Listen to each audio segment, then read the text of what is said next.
The Labor Code of the Philippines, Book 3, Conditions of Employment, Chapter 1, Hours of Work.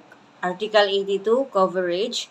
The provisions of this title shall apply to all employees in all establishments and undertakings, whether for profit or not, but not to government employees, managerial employees, field personnel, members of the family of the employer who are dependent on him for support, domestic helpers, persons in the personal service of another, and workers who are paid by result as determined by the Secretary of Labor and in appropriate regulation.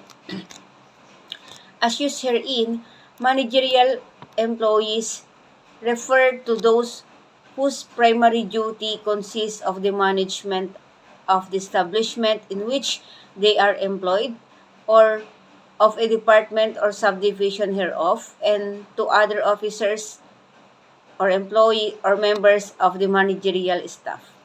Field personnel shall refer to any non-agricultural employees who regularly perform their duties away from the principal place of business or branch office of the employer, and whose actual hours of work in the field cannot be determined with reasonable certainty.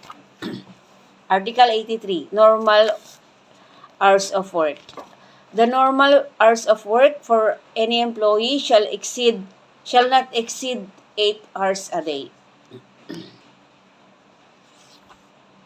Health personnel in cities and municipalities with a population of at least 1 million, or in hospitals and clinics with a bed capacity of at least 100 shall hold regular office hours of 8 hours a day for 5 days a week, exclusive of time for meals, except where the exigencies of the service require that such personnel work for 6 days or 48 hours, in which case they shall be entitled to an additional compensation of at least 30% of the regular wage for work on the 6th day. For purpose of this article, health personnel shall include resident physicians, nurses, nutritionists, dietitians, pharmacists, social workers, laboratory technicians, paramedical technicians, psychologists, midwife, attendants, and all other hospital or clinic personnel. Article 84, Hours work. Hours work shall include A. All time during which an employee is required to be on duty or to be at least prescribed workplace, and B. All time during which an employee is suffered or permitted to work. Rest period of short duration during work hours shall be counted as hours work. Article 85, Meal periods. Subject to such regulations as the Secretary of Labor may prescribe, it shall be the duty of every employer to give his employees not less than 60 minutes time off for their regular meals. Article 86, Night Shift Differential. Every employee shall be paid a night shift differential of not less than 10% of his regular wage for each hour of work performed between 10 o'clock in the evening and 6 o'clock in the morning. Article 87, Overtime work. Work may be performed beyond 8 hours a day provided that the employee is paid for the overtime work, an additional compensation equivalent to his regular wage plus at least 25% thereof. Work performed beyond 8 hours on a holiday or rest day shall be paid an additional compensation equivalent to the rate of the first 8 hours of a holiday or rest day plus at least 30% thereof. Article 88, Undertime not offset by overtime. Undertime work on any particular day shall not be offset by overtime work on any other day.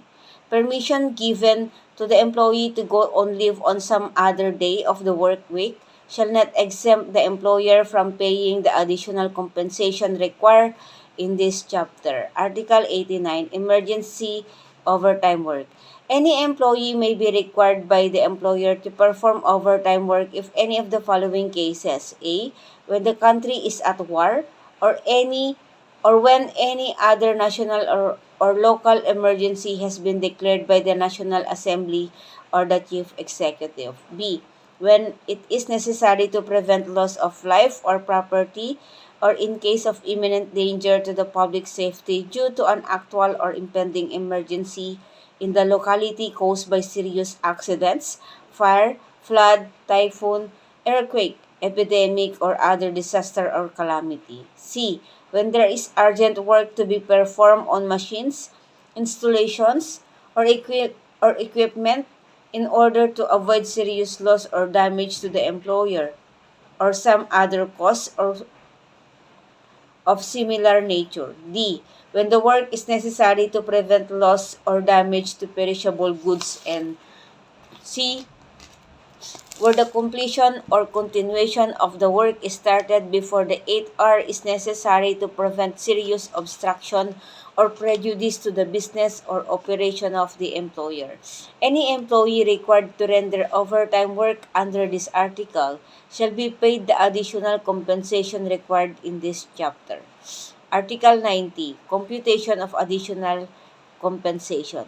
For purposes of computing overtime and other additional remuneration as required by this chapter, the regular wage of an employee shall include the cash wage only, without deduction on account of facility provided by the employer. Chapter 2, Weekly Rest Periods. Article 91, Right to Weekly Rest Day. A. It shall be the duty of every employer, whether operating for profit or not, to provide each of his employees a rest period of not less than 24 consecutive hours after every 6 consecutive normal workdays. B. The employer shall determine and schedule the weekly rest day of his employees, subject to collective bargaining agreement and to such rules and regulations as the Secretary of Labor and Employment may provide. However, the employer shall respect the preference of employees as to their weekly rest day when such preference is based on a religious grounds. Article 92. When employer may require work on a rest day. The employer may require his employees to work on any day. A. In case of actual or impending emergencies caused by serious accident, fire, flood, typhoon, earthquake, epidemic, or other disaster or calamity to prevent loss of life and property or imminent danger to public safety.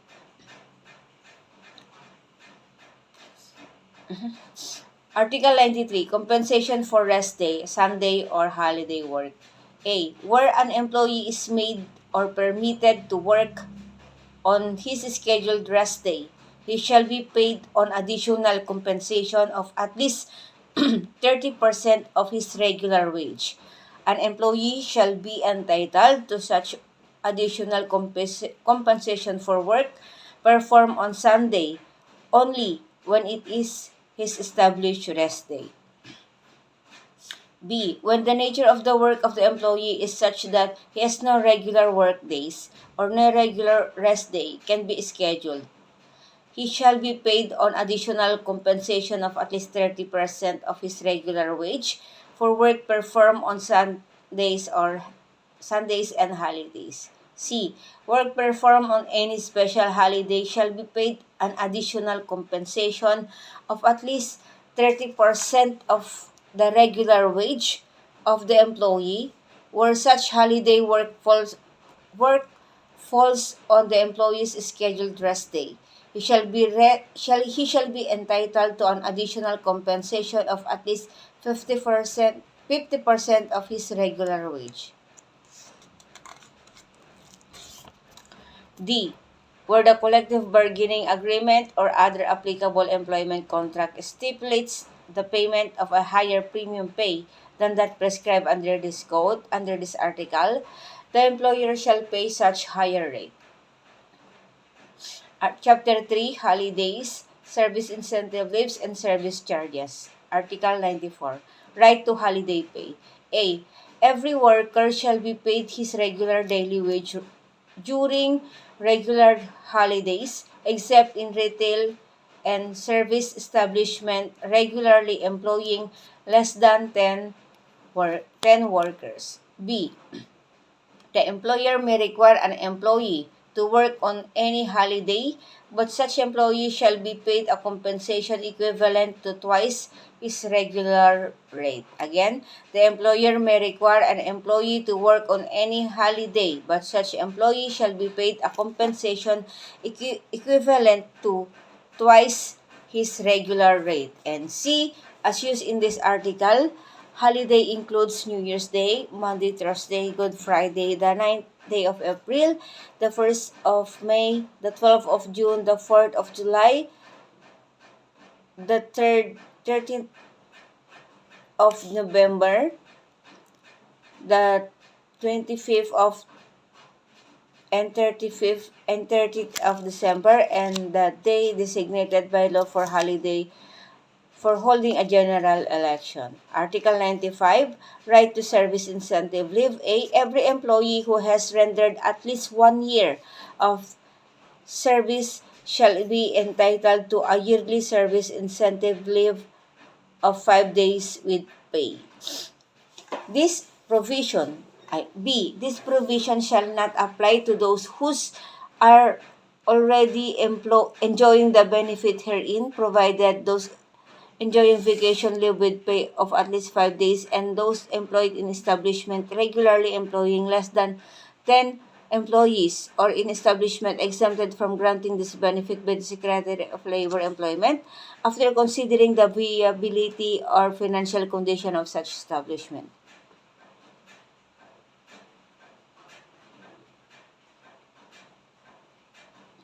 C. The grant of benefit in excess of that provided herein shall not be made a subject of arbitration or any court or administrative action. Article 96, Service Charge. All service charges collected by hotels, restaurants, and similar establishments shall be distributed completely and equally among the covered workers except managerial employees. In the event that the minimum wage is increased by the law or wage order, service charges paid to the covered employees shall not be considered in determining the employer's compliance with the increased minimum wage. To facilitate resolution of any dispute between the management and the employees on the distribution of service charge, a grievance mechanism shall be established. If no grievance mechanism is established, or if inadequate, the grievance shall be referred to the regional director, to the regional office of the Department of Labor and Employment, which has jurisdiction over the workplace for conciliation. For purposes of this article, managerial employees refer to any person vested with powers of prerogatives to lay down and execute management policies or hire, transfer, suspend, lay off, recall, discharge, assign or discipline employees, or to effectively recommend such managerial action.